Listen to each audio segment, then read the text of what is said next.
ខ្ញុំចង់ឲ្យបងប្អូនទាំងអស់គ្នាបានដឹងថារាល់វីដេអូទាំងអស់របស់ខ្ញុំដែលបានធ្វើឡើងគឺធ្វើដើម្បីជួយដល់បងប្អូនខ្មែរតែប៉ុណ្ណោះមិនមែនដើម្បីខ្ញុំទេ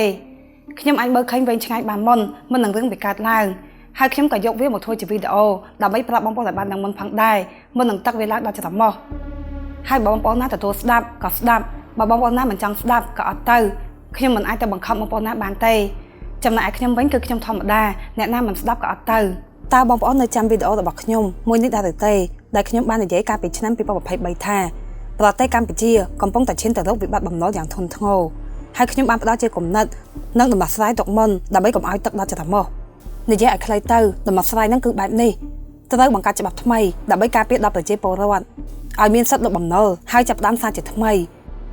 ច្បាប់ត្រង់កន្លែងនេះគឺខ្ញុំសម្ដៅទៅលើមីក្រូហិរញ្ញវត្ថុមិនមែនធនាគារទេក្រោយលុបបំណុលរួចតតែ10ឆ្នាំក្រោយទើបអាចមានសិទ្ធិខ្ចីលុយពីគេបានទៀតត្រូវផ្ដល់ហានិភ័យទៅខាងម្ចាស់លុយដែលជាអ្នកមានជាសេដ្ឋីមិនមែនអ្នកក្រទេ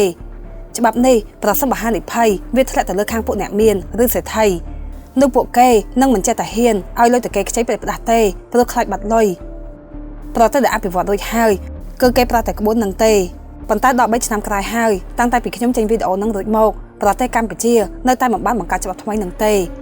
មកដល់ពេលឥឡូវនេះកម្ពុជាគឺបានធ្លាក់ចូលទៅកម្មវិបត្តិបំណុលកាន់តែជ្រៅជាង3ឆ្នាំមុនទៅទៀតមុននឹងយើងមានសង្គ្រាមជាមួយអ្នកជិតខាងទៅទៀតនេះវាដូចទៅនឹងអ្វីដែលខ្ញុំបានព្យាករណ៍យើងមិនត្រូវការពង្រីកឥណទានក្នុងប្រទេសឲ្យលឿនខ្លាំងពេកទេគឺយើងត្រូវការពង្រីកតាមផ្លូវយឺតដើម្បីឲ្យមានសុខភាពល្អគ្មានមនុស្សគ្រប់គ្នាសមបានខ្ចីលុយទិញផ្ទះខ្ចីលុយទៅលេង Forex ខ្ចីលុយទៅចាញ់បោកគម្រោងការ Ponzi ចាញ់បោកគម្រោងការដីឡូចាញ់បោកគម្រោងការទិញផ្ទះមិនបានផ្ទះពេញនឹងនោះទេចំពោះរឿងធនាគារ Prince វាដល់ពេលដែលយើងត្រូវចេះយកកញ្ចក់ឆ្លុះមើលខ្លួនឯងហើយនិងសម្អាតផ្ទះដើម្បីកុំឲ្យរឿងបែបអញ្ចឹងវាកើតឡើងទៀតទី1ធនាគារជាតិនៃកម្ពុជាគឺខុសដែលមិនបានមើលប្រភពលុយរបស់ចិនស៊ីមុននឹងឲ្យអាជ្ញាប័ណ្ណបើកធនាគារចិនស៊ីគឺជាមេឧក្រិដ្ឋជនបោកប្រាស់ដ៏ធំបោកលុយរាប់សិបពាន់លានដុល្លារសូម្បីតែប្រជាជនខ្មែរដែលនៅក្នុងក្រុមរបស់ខ្ញុំក៏ត្រូវបានវាបោកលុយអស់រាប់ពាន់ដុល្លារដែរហើយថែមទាំងយកឈ្មោះរបស់ខ្ញុំដាក់បោកប្រាស់គេពេញ Telegram ទៀត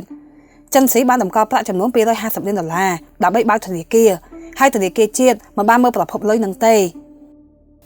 ទី2ធនាគារជាតិខុសចំពោះការបានដាក់ធនាគារ Prince ចូលទៅក្នុងបញ្ជីត្រួតពិនិត្យកាលពីឆ្នាំ2025នេះមិនមានន័យថាបាត់ទេគឺត្រួតពិនិត្យនឹងសួរថាតើហេតុអ្វីបានជាខាត់មួយឆ្នាំ50លានដុល្លារបែបនេះប្រសិនបើបន្តខាត់បែបនេះមួយឆ្នាំទៅ2ឆ្នាំទៀតនៅលុយនៅក្នុងដៃគឺវាមិនគ្រប់គ្រាន់ទេទី3ការណែនាំធម្មតាសម្រាប់ធនាគារជាតិនៃកម្ពុជា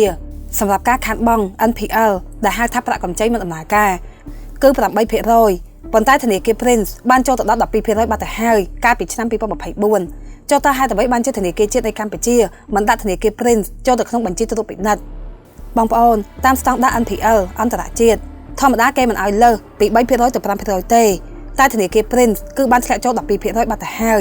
បើ2025វិញមិនដឹងច្បាស់ទេតែប្រហែលជាអាចចូល 20% ទៅ 30% ផងការមាន NPL ខ្ពស់វាមិនមែនមានន័យថាធនាគារខ្សែធនទេអ្នកណាក៏គេដឹងដែរមិនចាំបាច់ខ្ញុំនិយាយទេប៉ុន្តែធនាគារជាតិគឺត្រូវតែដាក់បញ្ចូលទៅក្នុងបញ្ជីត្រួតពិនិត្យនេះវាគឺជារឿងធម្មតាទេធនាគារ Prince មាន CET1 188លានដុល្លារនេះគឺជាទ្រព្យសម្បត្តិដែលធនាគារអាចប្រើបានភ្លាមប៉ុន្តែបើមួយឆ្នាំចេះតែខាត50លានដុល្លារនៅមួយឆ្នាំទៅ2ឆ្នាំធនាគារ Prince ត្រូវតែបិទហើយឥឡូវនេះគឺបានបិទមែននៅក្នុងឆ្នាំ2026បងប្អូនយើងមិនចាំបាច់ឲ្យទឹកដល់ច្រមុះទើបអាចដឹងថាធនាគារនឹងបរាជ័យក្នុងពេលអនាគតនោះទេគឺយើងអាចមើលដឹងមុនបានតាំងតែពីឆ្នាំ2024សហគមន៍អន្តរជាតិគេបានដឹងថាធនាគារ Prince ត្រូវបានមេឧក្រិដ្ឋជនប្រើប្រាស់ដើម្បីលាងលុយកខ្វក់ចុះហេតុដូចម្តេចបានជាធនាគារជាតិនៃកម្ពុជាបែរជាមិនដឹងទៅវិញនេះគឺជាប្រទេសរបស់ខ្លួនឯងផង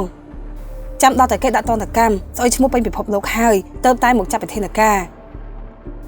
ដោយតែខ្ញុំបាននិយាយខ្ញុំធ្វើវីដេអូនេះឡើងគឺដើម្បីជួយខ្មែរទូទាំងប្រទេស